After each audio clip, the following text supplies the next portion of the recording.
Démocrate et écologiste. Merci beaucoup, Madame la maire.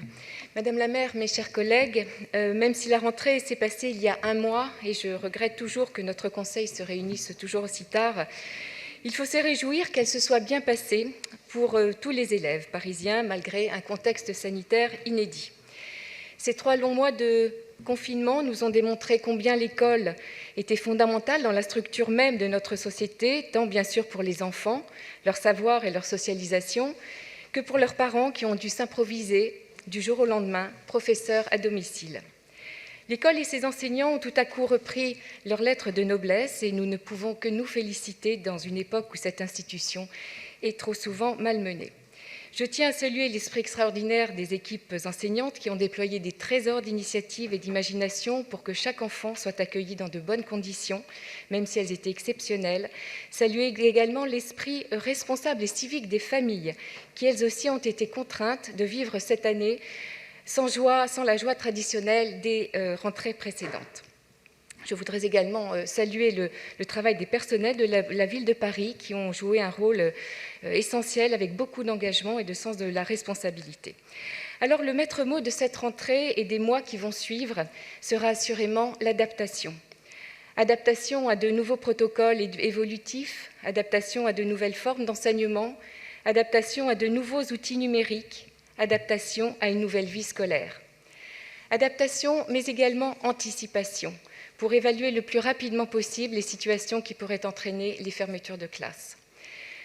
La communication que vous nous présentez aujourd'hui, Madame la maire, semble être de bon présage pour certains de ces aspects pour nos écoliers et nos collégiens, en mettant l'accent sur le dédoublement des classes de CP et CE1 dans les écoles situées en REP et REP+, la pratique des langues étrangères, les activités culturelles et artistiques, l'art oratoire ou encore l'Académie du climat. Ces mesures s'inscrivent dans une vision d'excellence pour tous que nous défendons depuis des années et qui, si elles sont bien appliquées avec des intervenants de qualité, j'insiste sur cette notion d'intervenants de qualité, seront assurément une valeur ajoutée dans la scolarité et la réussite de nos petits Parisiens. Ces mesures s'inscrivent surtout dans la droite ligne de la politique du ministre de l'Éducation nationale, Jean-Michel Blanquer, et que vous reprenez dans votre communication de rentrée, ce qui est une nouveauté.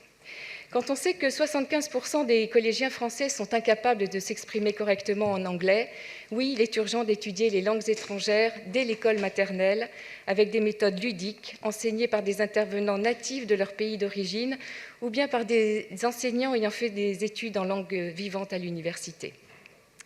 Le programme des langues, de développement des langues est tout à fait intéressant, mais nous regrettons qu'il soit diffusé de manière trop homéopathique dans 52 écoles parisiennes sur 469 que compte la ville de Paris. Nous ne pouvons alors que vous encourager à développer ces dispositifs sur l'ensemble du territoire parisien. Le droit à la culture est partie intégrante du droit à l'éducation, et l'éducation participe à la liberté et à l'indépendance du citoyen. C'est pourquoi il est fondamental d'offrir un accès à la culture aux enfants le plus tôt possible.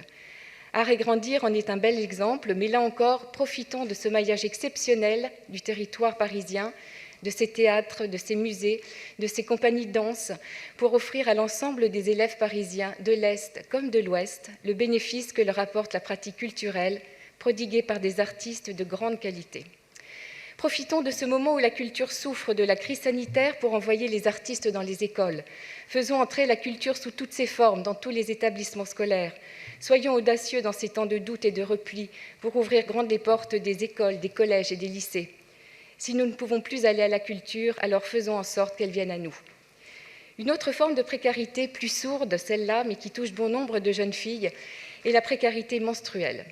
Le groupe MODEM se félicite de voir que ce sujet, trop souvent tabou, apparaisse dans cette communication de rentrée et pour lequel nous avons déposé un vœu. Mais après tous ces beaux côtés positifs, votre communication, c'est aussi une présentation édulcorée de la réalité. Tout d'abord, la distribution des masques aux collégiens pour soulager les familles de ce coût financier supplémentaire.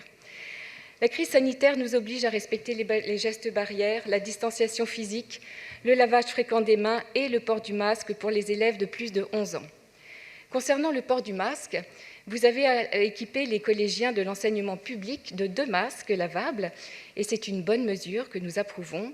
Mais nous regrettons cependant que les collégiens de l'enseignement privé sous contrat n'aient été équipés, eux, que d'un seul masque. D'autres collectivités, comme le département de la Seine-Saint-Denis, a fourni 4 masques à tous les collégiens du privé comme du public, ou encore la région Île-de-France qui a distribué 2 masques lavables pour tous les lycéens du public ou du privé, sans idéologie dépassée. Je rappelle que les collégiens du privé représentent près de 30 000 élèves à Paris et ceux du public 55 000. Paris s'honorerait d'être une ville où chaque élève, du privé comme du public, aurait la même place. La crise du Covid a été révélatrice des inégalités d'accès au numérique. Et même si on ne remplacera jamais un enseignement en présentiel, il est de notre devoir de collectivité territoriale de veiller à ce qu'aucun élève ne soit exclu au numérique de l'accès au numérique pour une bonne continuité pédagogique. Alors, Madame la maire, j'aimerais connaître votre vision en la matière. Prévoyez-vous d'équiper chaque collégien, par exemple entrant en 6e, d'un ordinateur ou bien d'une tablette jusqu'à la fin de la 3e, qui lui serait remis à ce moment-là, comme le fait la région Île-de-France pour tous les lycéens entrant en classe de seconde? Les perspectives sanitaires ne sont pas encourageantes et laissent augurer de nombreuses absences dans le milieu scolaire. Qu'envisagez-vous comme dispositif, Madame la maire, pour garantir l'accueil des élèves? Mettrez-vous enfin un vrai service minimum d'accueil des élèves, comme nous le réclamons régulièrement, afin d'éviter aux parents de se débrouiller seuls pour trouver un système de garde? Concernant la sécurité aux abords des écoles, oui, la sécurité des piétons et des enfants en particulier doit être une priorité absolue de cette mandature. 2500 jeunes piétons sont chaque jour victimes d'un accident de la route. Les voitures, mais aussi les 2 roues motorisées, voire maintenant les vélos et les trottinettes, deviennent des dangers pour les enfants sur le chemin de l'école. Je rappelle que 44% des accidents surviennent sur le trajet du domicile-école. Si 57% des parents plébiscitent la fermeture des rues aux écoles aux voitures, il ne faut pas que ces zones de sécurité douce où les piétons baissent la garde se transforment en zones rouges, car les voitures continuent à emprunter ces tronçons de rue. La signalisation aux abords des écoles en zone apaisée devrait être identifiée davantage à l'égard des automobilistes, parfois surpris, parfois imprudents dans ces zones semi-piétonnes. Un dernier mot enfin sur la mixité sociale dans les établissements scolaires.